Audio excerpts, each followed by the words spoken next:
Hi friends, welcome to SudhaSri kitchen. இப்போ நீங்கள் பார்த்துட்டு இருக்கிறது நம்ம இம்யூனிட்டியை இன்க்ரீஸ் பண்ணுற ஒரு அருமையான ஸ்நாக்ஸ் ரெசிபி தாங்க. இது ஸ்வீட்டான ஸ்நாக்ஸ் ரெசிபிங்க. இது சாப்பிட்டா சளி, இருமல், சுவாச பாதையில் ஏற்படும் அலர்ஜி இது எல்லாம் ஏற்படாமல் நம்ம ஃபேமிலியில் இருக்கிறவங்கள பாதுகாக்கிறது இந்த சுச்சுவேஷனில் ரொம்பவே அவசியமாயிடுச்சுங்க. இந்த வீடியோவில் சொல்லியிருக்கிற மாதிரி நீங்கள் செஞ்சு கொடுத்தா குழந்தைங்க கூட வேண்டாம்னு சொல்ல மாட்டாங்க. இதில் ஜீனி, வெல்லம் எதுவுமே சேர்க்க போகிறது இல்லைங்க. இதில் சேர்த்துருக்கிற எல்லா பொருளுமே இந்த சூழ்நிலையில் அவசியம் எல்லாரும் கட்டாயம் யூஸ் பண்ணுறது தாங்க பெட்ரு. அந்த மாதிரி யூஸ் பண்ணும்போது நம்மளோட இம்யூனிட்டியை நம்ம இன்க்ரீஸ் பண்ணிக்கலாங்க. இது எப்படி செய்கிறதுன்னு வீடியோக்குள்ளே போய் பார்க்கலாமா? இப்போ ஒரு ட்ரை பேனில் நான் 25 மிளகு எடுத்துருக்கேங்க. இன்னும் நான் ஸ்டவ் ஆன் பண்ணல. எல்லா பொருளையும் சேர்த்துட்டு அதுக்கப்புறம் ஆன் பண்ணலாங்க. அடுத்தது பட்டை ஒரு 3 இன்ச்சுக்கு எடுத்துருக்கேங்க. பட்டை சேர்த்தாச்சு. அடுத்தது கிராம்பு ஒரு 6 பீஸு சேர்க்கலாங்க. அடுத்தது ஏலக்காய் ஒரு 5. அடுத்தது சுக்கு இந்த அளவுக்கு எடுத்துருக்காங்க. இந்த சுக்கு இப்படியே சேர்க்க முடியாது. இதை நல்லா நசுக்கி விட்டு நம்ம எடுத்துகிட்டு வந்து இதில் பேனில் சேர்த்துட்டு அப்புறம் வதக்கி செய்யலாங்க.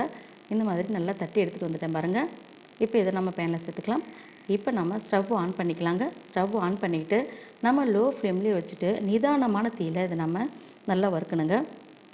அப்படி செய்யும்போது தான் நமக்கு நல்லாயிருக்கும், இல்லைன்னா கரிஞ்சிடும். இந்த மாதிரி நல்லா வறுத்து எடுத்துக்கணுங்க. நல்லா வாசனை, வீடே கம கமன்னு சூப்பராக இருக்குதுங்க இந்த வாசனை. இந்த மாதிரி நல்லா செவக்க வறுத்து எடுத்துகிட்டு வந்தாச்சுங்க. இதெல்லாம் சாப்பிடும்போது நமக்கு நம்மளுடைய இம்யூனிட்டி ரொம்பவே அதிகரிக்குங்க. சளி, இருமல் இந்த மாதிரி எந்த ஒரு பிரச்சனையும் இல்லாமல் இருக்குங்க. இப்போ ஒரு தட்டில் மாற்றிக்கலாங்க. தட்டில் மாற்றிட்டு இதை நல்லா சூடு ஆற வைக்கணுங்க. இதை சூடு ஆற வச்சுட்டு நம்ம பவுடராக நம்ம அரைச்சி எடுத்துகிட்டு வரணுங்க. இப்போ அரைச்சி எடுத்துகிட்டு வந்துடலாம். இந்த மாதிரி நம்ம பவுடரை அரைச்சி எடுத்துகிட்டு வந்தாச்சுங்க.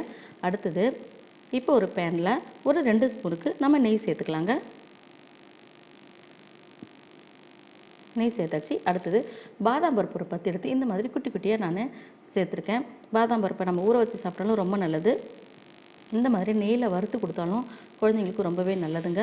இதில் நம்ம புரோட்டீன் அதிகமாக இருக்குது. ரொம்பவே உடம்புக்கு நல்லது. குழந்தைங்க, பெரியவங்க எல்லாருமே இந்த சுச்சுவேஷனில் நம்ம நல்லா சத்துள்ள ஆகாரமாக சாப்பிட்றது தான் ரொம்ப பெஸ்ட்டுங்க. அடுத்தது நான் சீட்லெஸ் பேரிச்சம்பழம் ஒரு 150 கிராம் எடுத்துருக்கேங்க. இந்த மாதிரி குட்டி குட்டியாக நான் கட் பண்ணி வச்சுருக்கேன்.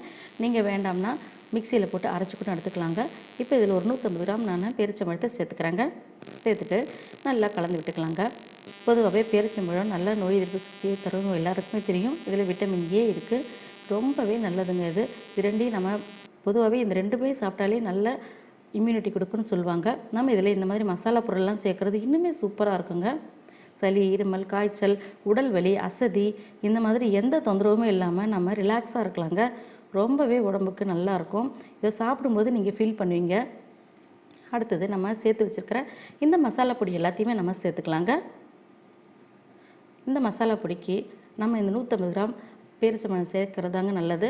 நம்ம கம்மியாக சேர்த்தோம்னா இதில் இருக்க பொருள் எல்லாம் வாசனையும் வெளியே தெரியும், காரமாக இருக்க மாதிரியும் பிள்ளைங்க ஃபீல் பண்ணுவாங்க.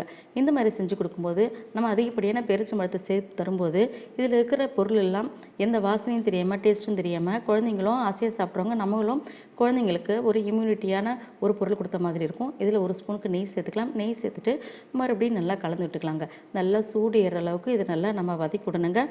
இதை வந்து நம்ம சாக்லேட் மாதிரி பேப்பரில் சுற்றி கொடுத்தாலும் சரி, சின்ன சின்ன கேக் மாதிரி ஸ்கொயராக கட் பண்ணி கொடுத்தாலும் சரி, குட்டி குட்டியாக லட்டு மாதிரி இப்போ நான் பிடிச்சிருக்கேன் பார்த்தீங்களா, அந்த மாதிரி கொடுத்தாலுமே சரி, குழந்தைங்க ரொம்ப ஆசையாக சாப்பிடணும் அந்த மாதிரி நம்ம டெக்கரேட் பண்ணி கொடுத்துணுங்க. அந்த மாதிரி கொடுத்திங்கன்னா குழந்தைங்களுக்கு ஆசையாக சாப்பிட்றவங்க. நம்ம இப்படி கலந்துட்டு இருக்கும்போதே நாங்கள் பாருங்கள் நல்லா சாஃப்டாக வந்துருச்சிங்களா. இந்த மாதிரி சாஃப்டாக வர ஸ்டேஜில் நெய்யெல்லாம் பிரிஞ்சு வரும். இந்த மாதிரி ஸ்டேஜ் வரும்போது நம்ம ஸ்டவ் ஆஃப் பண்ணிக்கலாங்க.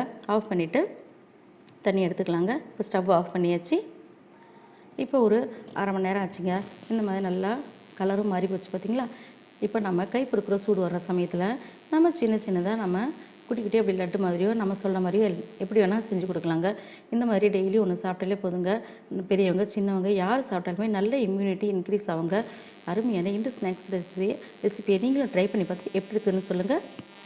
உங்களுக்கு இந்த ஸ்வீட்டான இம்யூனிட்டி இன்க்ரீஸ் பண்ணுற இந்த ஸ்நாக்ஸ் ரெசிபி பிடிச்சிருந்துச்சுன்னா SudhaSri கிச்சனுக்கு சப்ஸ்கிரைப் பண்ணுங்கள். ஃப்ரெண்ட்ஸ் அண்ட் ரிலேட்டிவ்க்கு ஷேர் பண்ணுங்கள், லைக் பண்ணுங்கள், கமெண்ட் பண்ணுங்கள். ஆரோக்கியமான சமைப்போம், ஆனந்தமாக இருப்போம். தேங்க்யூ.